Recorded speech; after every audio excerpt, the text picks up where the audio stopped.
Yo, the real estate market is not down. You just don't have the right tools to make money in a weird market like what we're experiencing right now in 2025, 2026. Going forward, I don't think real estate's ever gonna be the same ever again.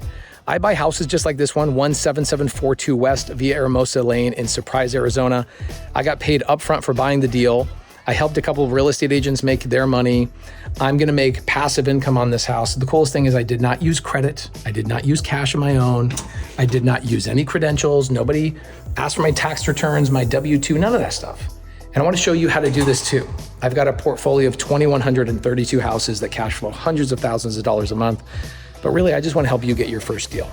And I wanna help you avoid banks. I wanna help you avoid high interest rates. The rate I got on this house is 4%. Nobody checked my credit. Nobody cared. And nobody asked me what my tax returns were. So if you wanna get into the game of real estate, you gotta learn creative finance. And I made you a case study on exactly how I'm doing it and how 15,000 of my students are doing it all over the country as well. All you gotta do is click the link down below.